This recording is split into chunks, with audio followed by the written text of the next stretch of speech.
back to the Kilo Cave, guys. Excited to be back here for you. We're at week three of 14. As you can see, I'm pretty well wrapped up. We're hanging in here pretty cold here in Texas, in the 20s right now. It's not normal even for this Christmas time, so it's a little bit different for us. We're all kind of struggling a little bit down here, but again, getting into week 3 of 14, moving right along. Started this program a couple weeks ago. I'm excited about what's going on so far. As always, I want to hear from you guys. If you have any questions, comments, or concerns, I have had a little bit of feedback from the program that I do want to go over. I think it'll help all of you guys. Maybe there are questions and concerns that you've had yourself. You just haven't really reached out and talked to them any, or reached out and asked any questions about it, and that's perfectly fine as well. But I do want you guys to understand everything and have as much information as possible. We want to be as transparent as possible with what we're doing and why and all that good stuff. That's just going to help you. I truly believe it'll help you get more out of the program. The first thing I want to touch on is that I want to make sure you're not confused. That is indeed side bends you are seeing in the program this week. So in the auxiliary section, there's some side bends there. I think that definitely is something that can throw people off. I never thought I would program side bends, but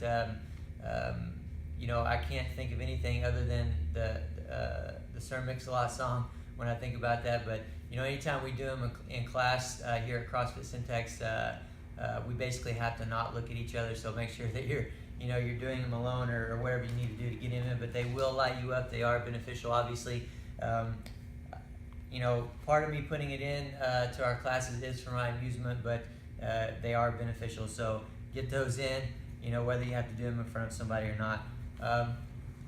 Back to the questions. One of the concerns was, the program obviously being a little bit different than what the individual was used to, and maybe it's quite a bit different than what a lot of you guys are used to, or any of you guys are used to, unless you've been on one of our programs before. But one of the things is that we haven't really done any snatches or cleans from the floor. So if you're used to doing a lot of that, or if you've never done a cycle where you haven't really done any of that, it could be a concern for you. So I want you to understand the plan.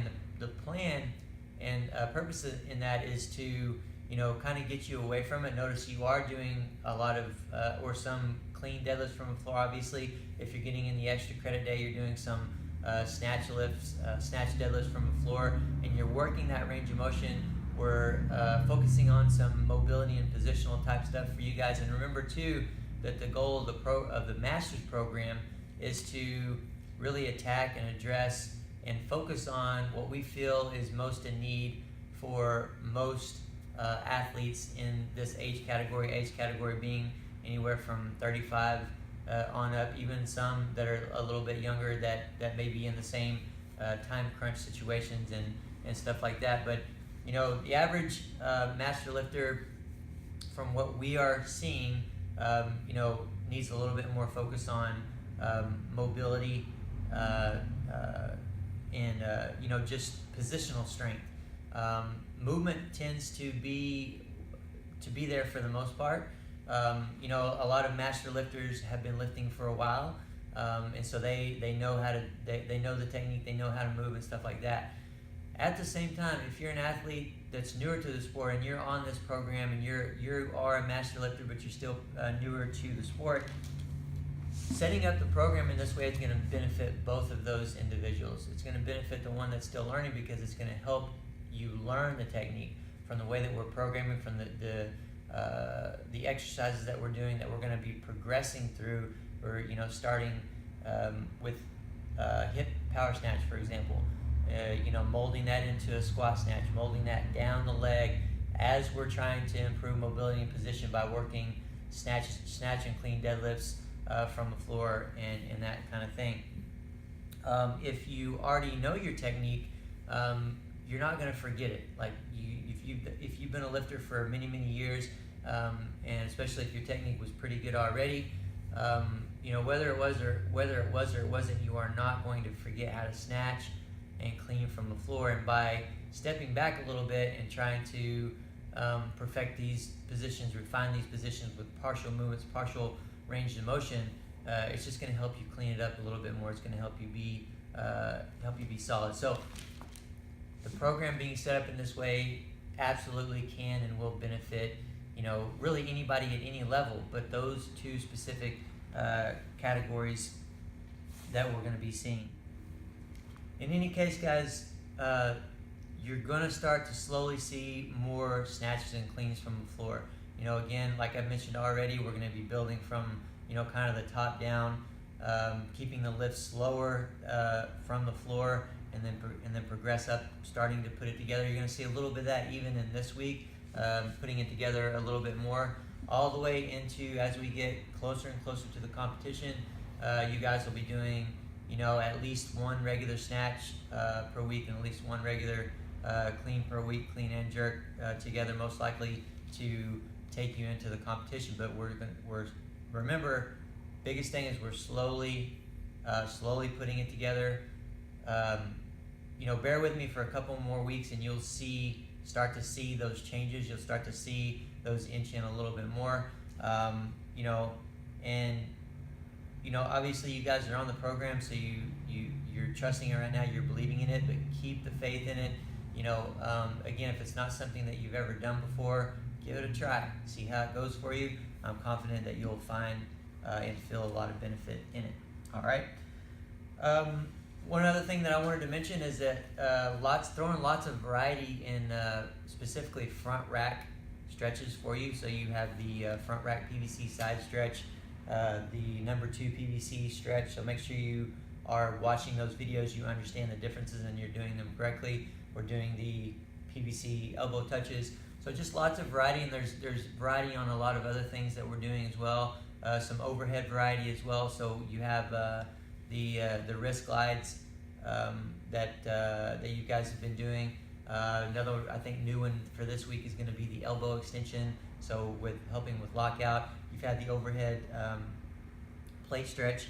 So pretty good variety, and again, that's very good in general, and that's again aiming to accommodate the most common needs of master athletes from what we feel, from our opinion.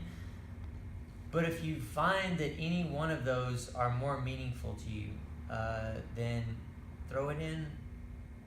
That's part of your job, is to identify that, recognize it, and start to make these slight adjustments on your own. So wherever there's mobility in the program, if there's something that is most meaningful to you, or that you find is most meaningful to you through what we're doing, don't be afraid to switch it out. If you have any questions, concerns, need help doing that, send us a note, and as always, we'll help you as much as we can. Okay, but hopefully you guys are liking that. I have heard a little bit of feedback that the ones that I've heard from you feel like what we're focusing on with the mobility and the position are things that you were very much in need of, and you're feeling benefit from it. So we always love hearing that. But again, if there's any confusions, questions, concerns, let us know, and we'll go from there. So this week, last week of the 10s, again, you guys have been progressing up in weight a little bit over the last couple weeks. This is your last week to do that. I've had indicated percentages.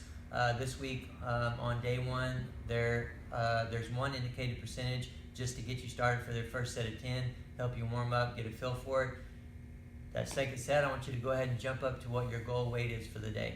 If you've been feeling good, if you got all your sets in so far, with no problem, you have a number in mind that you're confident with, go after it.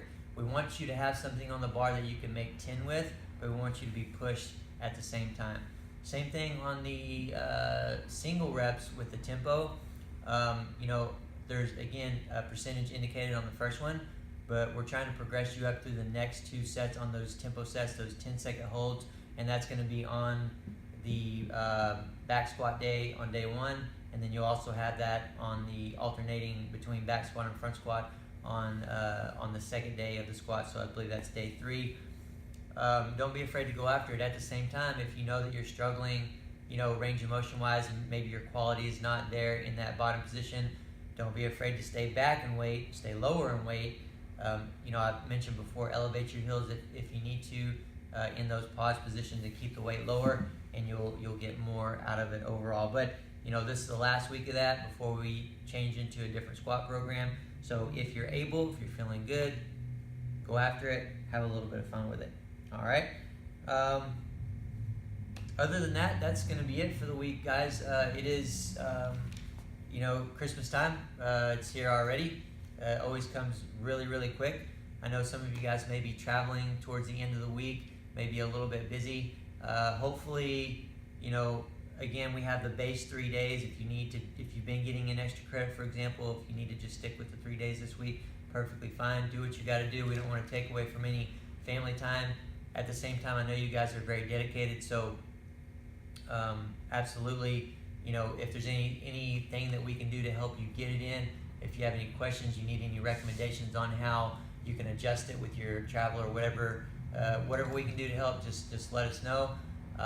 Same thing for the following week, which will be week 4 of 14.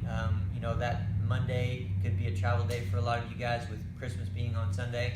So just, we'll help you adjust if we need to, but the programs will be written as normal on both weeks. So keep that in mind, and let's do the best we can to make it through these next couple weeks, and we'll come out on the other side and be ready to continue moving forward. So I'll go ahead and say Merry Christmas, but I'll say it again next Sunday, because I will be putting out the program at 9 a.m. just like I have been, even though it's Christmas. And then, so you guys can see the program and continue moving forward. We'll also add the video as we normally do a little bit later in the day. So I will see you guys next Sunday on Christmas. Until then.